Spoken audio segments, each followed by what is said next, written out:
கொஞ்சம் கற்பனை செஞ்சு பாருங்க. நீங்க ஒரு இருண்ட ரொம்ப அமைதியான ஒரு பாலைவன பகுதியில தனியா நிக்கிறீங்க. ம். வானத்திலிருந்து திடீர்னு ஒரு மர்மமான பறக்கும் தட்டு, அதாவது ஒரு யுஎஃப்ஓ, எந்த சத்தமும் இல்லாம மெதுவா கீழே இறங்குது. அதுல சிவப்பு நிற விளக்குகள் விட்டு விட்டு எரியுது. அது ஆச்சரியமாவும் அதே சமயம் ஒரு விதமான பயத்தோடு நீங்க பார்த்துட்டு இருக்கீங்க.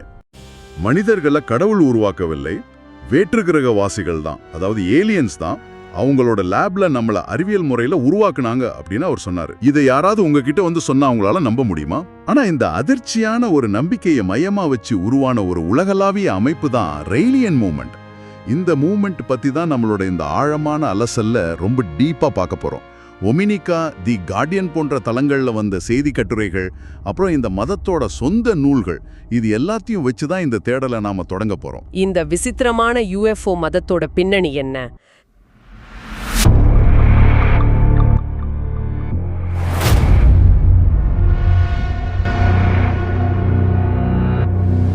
வணக்கம் நண்பர்களே. இன்னைக்கு நாம பார்க்க போற விஷயம் ரொம்பவே வித்தியாசமானது.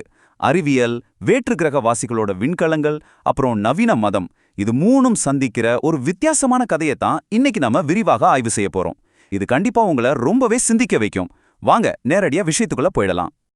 இந்த ரேயலியன் இயக்கம் எந்த அளவுக்கு பிரம்மாண்டமா வளர்ந்திருக்குன்னு கொஞ்சம் யோசிச்சு பாருங்க. உலகெங்கிலும் சுமார் 84 நாடுகள்ல 55,000க்கும் மேற்பட்ட ஃபாலோவர்ஸை கொண்ட ஒரு மாபெரும் அமைப்பா இது இன்னைக்கு உருவெடுத்திருக்கு. எங்கோ ஒரு மூலையில சாதாரண ஒரு மனுஷன் நான் ஒரு ஏலியன் விண்கலத்தை பார்த்தேன்னு சொன்ன ஒற்றை அறிவிப்பு இன்னைக்கு எப்படி ஒரு உலகளாவிய மதமா மாறியிருக்குங்கிறது நிஜமாவே ஆச்சரியத்தின் உச்சம். சரி, இந்த இயக்கத்தோட உச்சக்கட்டத்துக்கே முதல்ல வருவோம். 2002ஆம் வருஷம் ஒட்டுமொத்த உலகத்தையுமே அதிர்ச்சியில உறைய வச்ச ஒரு அறிவிப்பு வெளியாச்சு. குளோனாய்டு அப்படிங்கிற ஒரு நிறுவனம் ஒரு 31 வயசு பெண்மணி ஈவ் அப்படிங்கிற ஒரு குளோனிங் செய்யப்பட்ட பெண் குழந்தைய பெற்றெடுத்திருக்காங்கன்னு அறிவிச்சாங்க. அவங்களோட குறிக்கோள் அரக்கனை உருவாக்குறது கிடையாது, முதல் குழந்தை பெர்ஃபெக்டான ஆரோக்கியத்தோட இருக்கணும்னு ரேயால் சொன்னாரு. இது வெறும் அறிவியல் சோதனை இல்லைங்க, இவங்களோட மத நம்பிக்கையோட உச்சக்கட்டமே இதுதான். முதல் பகுதி, எரிமலையில நடந்த அந்த மர்மமான சந்திப்பு. ரேயல் அப்படிங்கிறவரு எப்படி உருவானார்னு பாப்போம். கிளாட் வோரில்ஹார்ன், இவர் சாதாரண ஒரு ஃப்ரெஞ்ச் ஸ்போர்ட்ஸ் ஜேர்னலிஸ்ட் தான். ஆனால் டிசம்பர் 1973ல ஒரு எரிமலையில் ஒரு வேற்று கிரகவாசியை சந்திச்சதா சொன்னார். அன்னைக்கு அவரோட வாழ்க்கையே தலைகீழ மாறிடுச்சு. அதுக்கப்புறம் 1975ல அவங்களோட கிரகத்துக்கே தான் அழைத்து செல்லப்பட்டு அங்கு குளோனிங் செய்யப்பட்டதாகவும் சொன்னார்.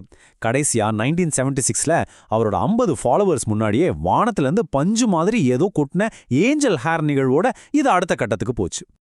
அந்த முதல் சந்திப்பு அப்படியே ஒரு சயின்ஸ் ஃபிக்ஷன் சினிமா மாதிரி தாங்க இருக்கும். பிரான்ஸ்ல இருக்கிற அந்த எரிமலை பகுதியில 7 மீட்டர் அகலமுள்ள ஒரு பறக்கும் தட்டுல இருந்து பாதாம் வடிவ கண்களோட வெளிர் பச்சை நிற உடம்பு கொண்ட ஒரு ஏலியன் வந்ததா அவர் சொல்றாரு. அந்த விண்கலத்துக்குள்ள போய் மனித குலமே வேற்று கிரக வாசிகளால தான் உருவாக்கப்பட்டுச்சு அப்படிங்கிற பைபிள் பாடங்களை அங்கதான் அவர் கத்துக்கிட்டாராம். அதுக்கு பிறகுதான் அவருக்கு ரேயல்னு பேரே மாற்றப்பட்டுச்சு. இரண்டாவது பகுதி, எலோஹிமின் இறையியல், அதாவது அறிவியலையே எப்படி அவங்க வேதமா மாத்தினாங்கன்னு பார்ப்போம். இந்த மொத்த இயக்கத்துக்கும் ஆணிவேர் இந்த எலோஹீம் அப்படிங்கிற வார்த்தை தான். பிரபஞ்சத்தை படைச்ச ஒரு கடவுள்னு யாருமே இல்லைன்னு ரேயல் அடிச்சு சொல்றாரு. பண்டைய எபிரேய சொல்லான எலோஹீம் அப்படிங்கிறது கடவுள்னு தப்பா மொழிபெயர்க்கப்பட்டுடுச்சு. அதோட உண்மையான அர்த்தம் என்ன தெரியுமா? வானத்திலிருந்து வந்தவர்கள், அதாவது 25,000 வருஷங்களுக்கு முன்னாடி தங்களோட அட்வான்ஸ்டு சயின்ஸை வச்சு பூமியில உயிர்களை உருவாக்குன வேற்றுக்கிரக விஞ்ஞானிகள் தான் இந்த எலோஹீம். இதை மிக தெளிவா புரிஞ்சுக்க இந்த ஒப்பீட்டை பாருங்க. பழங்கால மத கருத்துக்களுக்கும் ரேயலோட அறிவியல் புனைகத விளக்கங்களுக்கும் இடையிலான அந்த நேரடி ஒப்பீடு அது. பைபிள்ல வர்ற ஏடன் தோட்டம் அவங்கள பொறுத்த வரைக்கும் ஒரு ஏலியன் மரபணு ஆய்வகம். நோவாவின் பேழைங்கிறது விண்வெளிக்கு சோன ஒரு மின்கலம். இயேசுவோட உயிர்த்தெழுதல் ஒரு குளோனிங் தொழில்நுட்பம். மத அற்புதங்கள்னு இத்தனை வருஷமா நம்பப்பட்ட எல்லாத்தையுமே இவங்க ஒரு அட்வான்ஸ்டு டெக்னாலஜியா அப்படியே மாத்தி வரையறை செய்றாங்க. சரி, மனிதர்களுக்கு ஆன்மானு ஒன்று கிடையவே கிடையாதுன்னு இவங்க உறுதியா நம்புறாங்க. அப்போ மரணமில்லா பெருவாழ்வு எப்படி சாத்தியம்? இங்கதான் விஷயமே இருக்கு. இறந்த பிறகு ஒருத்தரோட டிஎன்ஏ அடங்கிய நெற்றி எலும்ப பாதுகாத்து வச்சு எதிர்காலத்துல அறிவியலோட உதவியால மீண்டும் அவரை குளோனிங் செய்து அவரோட பழைய நினைவுகளை அப்படியே அந்த புது உடம்புல அப்லோட் பண்றதுதான் இவங்களோட அழியாமைக்கான பாதை. குளோனிங் டெக்னாலஜியை இவங்க ஒரு சயின்ஸா மட்டும் பார்க்கல, அது ஒரு மதச்சடங்காவே பார்க்கறாங்க. இந்த இயக்கத்தோட மாபெரும் உலகளாவிய குறிக்கோள் என்னன்னு நீங்க ஆச்சரியப்படலாம். தங்களை உருவாக்குன அந்த வேற்று கிரக வாசிகளான எலோஹிம்கள் நிச்சயமா ஒரு நாள் பூமிக்கு திரும்பி வருவாங்கன்னு இவங்க ஆழமா நம்புறாங்க. அவங்கள அஃபிஷியலா வரவேற்க இஸ்ரேல் நாட்டுல ஒரு பிரம்மாண்டமான தூதரகத்தை கட்டணுங்கிறது தான் இவங்களோட இறுதி இலக்கு. அது மட்டும் இல்லாம அந்த தூதரக வளாகத்துக்குள்ள வேற்று கிரக வாசிகளுக்கு சிறப்பு சட்ட உரிமைகள் எல்லாம் கொடுக்கணும்னு இவங்க உலக நாடுகள் கிட்ட தொடர்ந்து கோரிக்கை வச்சுக்கிட்டு வராங்க. 3வது பகுதி சிற்றின்பம், ஸ்வஸ்திகா சின்னங்கள். அப்புறம் இது தொடர்பான ஏகப்பட்ட சர்ச்சைகள். இதுக்குள்ள என்ன இருக்குன்னு பாப்போம். எந்த ஒரு பொது இயக்கமும் சர்ச்சைகள் இல்லாம வளராது இல்லையா? ரேலியன்களோட சில நடைமுறைகள் ரொம்பவே வித்தியாசமானவை. எந்த குற்ற உணர்ச்சியும் இல்லாம மனித இன்பங்களை அனுபவிக்கணும்னு சொல்ற அவங்களோட சிற்றின்ப தியானம், சராசரிக்கும் அதிகமான புத்திசாலிகள் மட்டுமே நாட்டை ஆளணும்னு சொல்ற ஜீனியோக்ரசி அரசியல் மாடல், அப்புறம் தங்களோட வருமானத்துல 1% இயக்கத்தோட தலைவருக்கு கட்டாயமா கொடுக்கணும்னு சொல்ற நிதி விதிகள், இது எல்லாமே இந்த இயக்கத்தோட தனித்துவமான அதே சமயம் சர்ச்சைக்குரிய விஷயங்கள். இவங்களோட அதிகாரப்பூர்வ சின்னம் ஆரம்பத்துல மிகப்பெரிய கொந்தளிப்பையே ஏற்படுத்துச்சு. முதல் சின்னத்துல யூதர்களோட புனிதமான தாவீதின் நட்சத்திரத்தையும் ஸ்வஸ்திகாவையும் ஒன்னா இணைச்சு வச்சிருந்தாங்க. இது எல்லையற்ற பிரபஞ்சத்தை குறிக்குதுன்னு அவங்க சொன்னாலும் அது பலரை கடுமையா காயப்படுத்துச்சு. அப்புறம் 1992ல இஸ்ரேல்ல தூதரகம் கட்டுறதுக்கு நிலம் வாங்குறதுக்காக ஒரு PR ஸ்ட்ராட்டஜியா அந்த சின்னத்தை சுழலும் விண்மீன் திரளா மாத்துனாங்கன்னு மூலத்தரவுகள் நமக்கு தெளிவா காட்டுது. இவ்ளோ சர்ச்சைகளுக்கு நடுவுல இயக்கத்தோட உயர்மட்ட பதவிகள்ல இருந்த பல பேர் அதுல இருந்து வெளியேறினாங்க. நிதி மேலாண்மை, தூதரகம் அமைக்கிறதுல ஏற்பட்ட தாமதம், தலைமையோட செயல்பாடுகள் மேல அதிருப்தின்னு பல காரணங்கள். ஆனா இதுல வியக்க வைக்கிற ஒரு உண்மை என்ன தெரியுமா? வெளியே போன யாருமே தங்களை படைச்ச அந்த எலோஹியம்கள் இருக்காங்க அப்படிங்கிற உண்மையை பொதுவெளியில ஒருபோதும் சந்தேகிக்கவே இல்லை. அந்த அளவுக்கு அந்த நம்பிக்கை அவங்களுக்குள்ள ஆழமா பதிஞ்சிருக்கு. கடைசி பகுதிக்கு வந்துட்டோம். அந்த தீர்க்கதரிசியின் சாட்சியத்தை எப்படி மதிப்பிடுறது?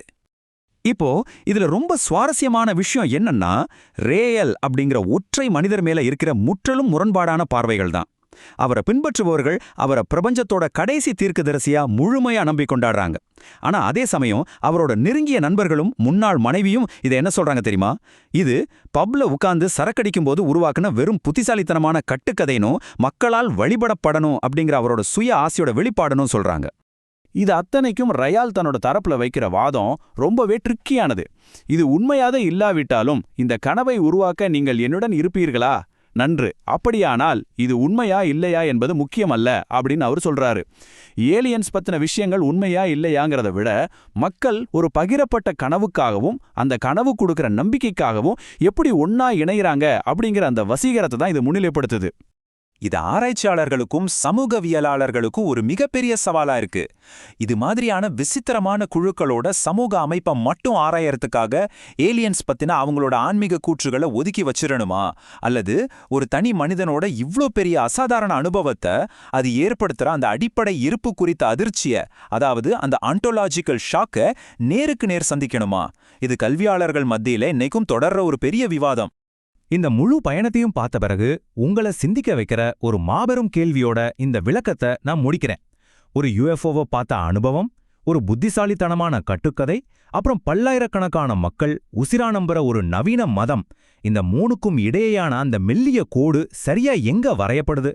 மனித மனத்தோட நம்பிக்கைக்குள்ள சக்தி எவ்வளோ பிரம்மாண்டமானதுன்னு கொஞ்சம் யோசிச்சு பாருங்க. இது கண்டிப்பா உங்களை விடாம துரத்தும். மீண்டும் ஒரு சுவாரஸ்யமான ஆய்வோடு உங்களை சந்திக்கிறேன். நன்றி.